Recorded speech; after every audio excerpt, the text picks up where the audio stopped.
দয়াময়ী। হরি ওম তৎসৎ। জয় গুরু। ঈশ্বর কথা, আত্মকথা। আজ বলবো মানব চেতনা কি করে ঈশ্বর চেতনায় ফিরে যায়।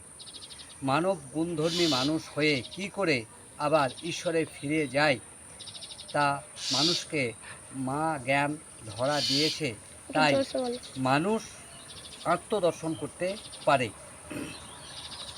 84 লক্ষ ভ্রমণ শেষ করে মানুষ মাথা প্রকৃতির অতি ধীর গতি মানুষ মাথায় শেষ হয়েছে। মহামন্ত্রের কোনো মানুষ সাধনা করে এই রাস্তা তৈরি করে, সেই মানুষ গুরু। সেই মানুষের সান্নিধ্যে মানুষ এলে মানুষকে ঈশ্বর দর্শন কী করে দর্শন করতে হয় দেখিয়ে দেয়। মহাপুরুষ রাস্তা তৈরি করে কেন? স্বয়ং ঈশ্বররূপী মানুষ অবতার জগতের মানুষকে ঈশ্বর দেখার জন্য বলে। কেন বলে? ঈশ্বরকে যতক্ষণ জীব না দেখে ততক্ষণ জীবচক্র থেকে বেরোতে পারে না। জীবচক্র থেকে বেরোনো মানে মুক্ত হওয়া। চিরশান্তি যে একটা জায়গা আছে সেটার কাছে তখন সেই মানুষ স্থান করে নেয়। মহাপুরুষ রাস্তা তৈরি করে শুধু মানুষ হাঁটবে বলে। জগতে অহংতাপ যখন বেশি হয় মানুষ মনে, তখন পৃথিবীতে নেমে আসে অধর্ম জ্ঞান। সেই অধর্ম জ্ঞান জগতে হয় যখন বেশি হয় তখন পৃথিবীতে যুদ্ধের দামামা বাজতে শুরু করে। ভোগবাদী জীবনযাপন মানুষকে অতিষ্ঠ করে তোলে। মানুষ মনে থাকে না শান্তি, করে অনেক কিন্তু কোনো শান্তি পায় না মনে। স্বস্তি আসে না মানুষ মনে কোনো।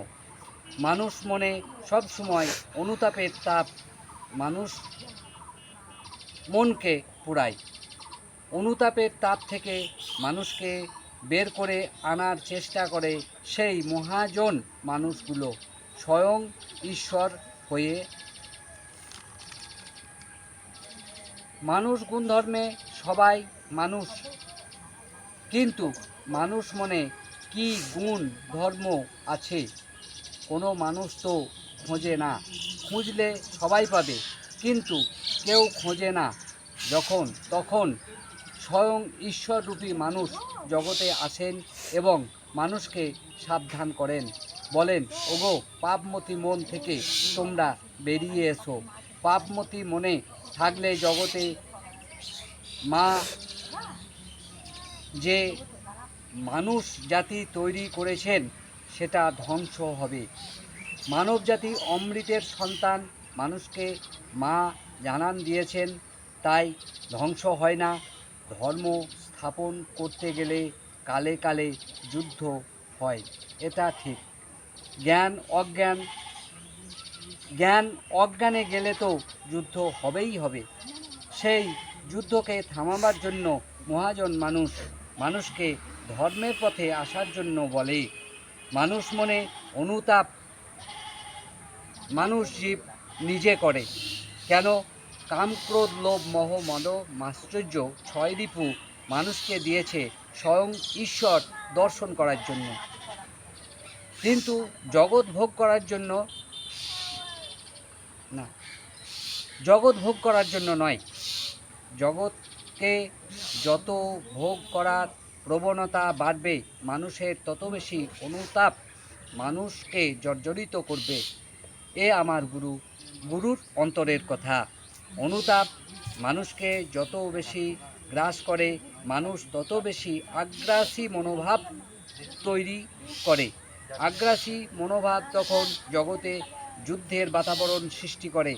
তাই জগৎ জ্ঞান খুব পবিত্র জ্ঞান। এই জ্ঞানকে কাজে লাগিয়ে ঈশ্বর জগতে যাওয়া যায়। মানব জ্ঞান খুব পবিত্র জ্ঞান, যে জ্ঞান ঈশ্বরকে ডাকব বলে জগতে আসা। সেই জ্ঞান দিয়ে ভোগ বাসনায় থেকো না।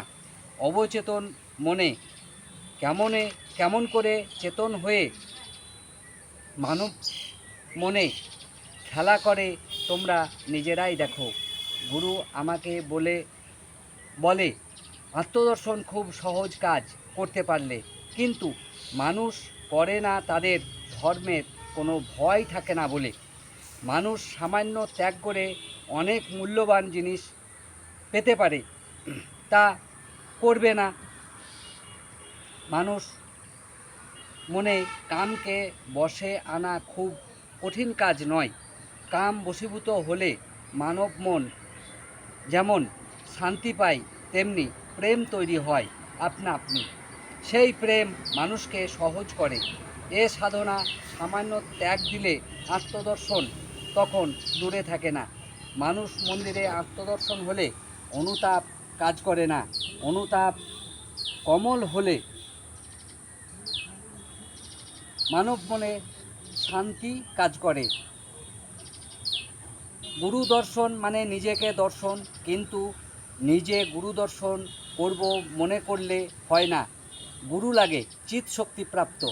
কারণ আত্মদর্শন করতে গেলে কতকগুলি নিয়ম আছে, নিয়ম জানে গুরু, তাই চিৎ শক্তি প্রাপ্ত গুরু লাগে। এ সাধনা ব্যাধির ওপারের সাধনা।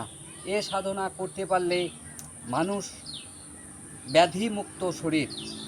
তাই গুরুর কাছে এলে আগে কি করে ব্যাধিমুক্ত হতে হয় সেই রাস্তা আগে জানতে হবে। কাল যৌবনকাল। ব্যাধি শরীরে থাকলে সাধনা করতে ভালো লাগবে না। সাধনায় ব্যাধি থাকলে আত্মদর্শন করা যাবে না। মানব শরীরে নিয়মে বাঁধা গেলে কোনো ব্যাধি থাকে না। গুরু তাই বলে। অতীন্দ্রিয় আশ্রম উপলাই, মানুষ গুরু সনাতন গুরু সহদেব মণ্ডল।